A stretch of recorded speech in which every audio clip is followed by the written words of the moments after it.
একটা মানুষ জীবনে দুটো বিষয়ে ব্যর্থ হতে পারে, একটা ভালোবাসা, অন্যটা কেরিয়ার। কেরিয়ার হয়তো দ্বিতীয়বার সুযোগ দেয়, কিন্তু ভালোবাসা ভালোবাসা কি সত্যি প্রত্যেককে দ্বিতীয়বার সুযোগ দেয়? উত্তরটা তোমাদের সবার জানা।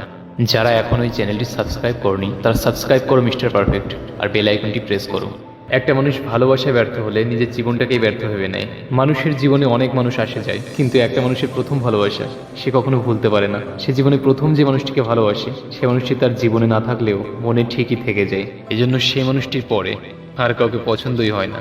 মানুষের জীবনে অনেক মানুষের সাথে দেখা হয়, কিন্তু সবাই তার প্রিয় মানুষ হয় না। প্রিয় মানুষ হয় একজনই।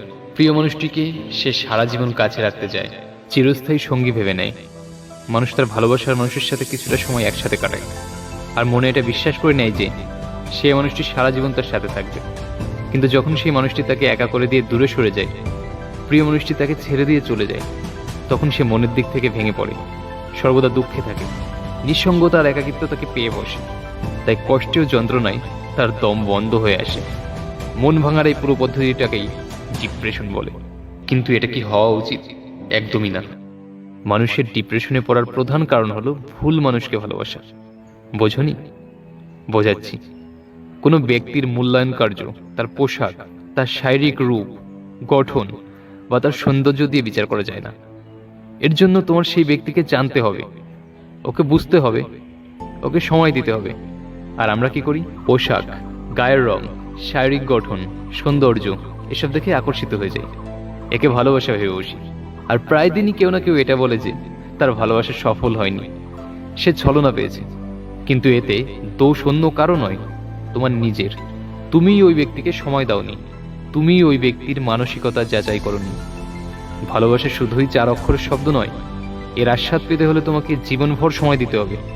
তো সময় দাও, একে অপরের রূপ নয়, আত্মার সঙ্গে যুক্ত হও, নিশ্চিতভাবে সম্পর্ক ভালো থাকবে। মানুষের জন্মের সাথে সাথেই জেগে ওঠে তার স্মৃতি। স্মৃতি খুবই শক্তিশালী, কিন্তু বিচিত্র অনুভূতি। সর্বদা তোমার সঙ্গেই থাকে, তোমার সাথে যা যা ঘটে ও কোথাও না কোথাও মনের মধ্যে কোনো স্থানে সঞ্চিত থাকে।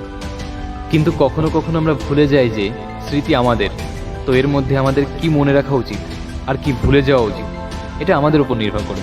এই জীবনে কি সহ্য করা উচিত? সুখ, আনন্দের মুহূর্ত, সেই মুহূর্ত যখন কেউ আমাদের উপকার করেছে, সেই মুহূর্ত যখন কেউ আমাদের বন্ধুত্বের দায়িত্ব পালন করেছে, সেই মুহূর্ত যখন আমরা কাউকে সুখ দিয়েছি। আর আমরা কি মনে রাখি? নিজের দুঃখ, কষ্ট, যন্ত্রণা। সেই মুহূর্ত যখন কেউ আমাদের সঙ্গে খারাপ ব্যবহার করেছে, সেই মুহূর্ত যখন কেউ শত্রুতা করেছে, সেই মুহূর্ত যখন কেউ আমাদের অসহায়ভাবে ছেড়ে দিয়েছে। জীবনে তুমি যা কিছুই পেয়ে থাকো, যতই ভালোবাসা, আনন্দ পেয়ে থাকো, যা পাওনি বা যে মানুষটিকে ভালোবেসে পাওনি, ওটা মনে সর্বদা থেকে যাবে। মানুষেরা না, এরা ভালো জিনিস না, সর্বদা খারাপ জিনিস মনে রাখে। আর তারপর এই স্মৃতিই আমাদের প্রেরণা দেয় প্রতিকার করার জন্য। এজন্য আমাদের কি ভুলে যাওয়া উচিত আর আমাদের কি মনে রাখা উচিত এটা আমাদের উপর নির্ভর করে। এই জীবনের সবকিছু ভুলে যাও, কিন্তু এটা অবশ্যই মনে রেখো, ভুলে যাওয়ার কথা মনে রাখবে, তার জন্যই যত ঝামেলা বাড়বে। জন্ম নেওয়ার পর থেকেই মানুষকে বাঁচার জন্য সংঘর্ষ করতে হয়, কখনো নিজের লক্ষ্যকে জেতার জন্য, তো কখনো নিজের ভালোবাসার মানুষটিকে পাওয়ার জন্য। কখনো বাস্তবে যুদ্ধ করতে হয়।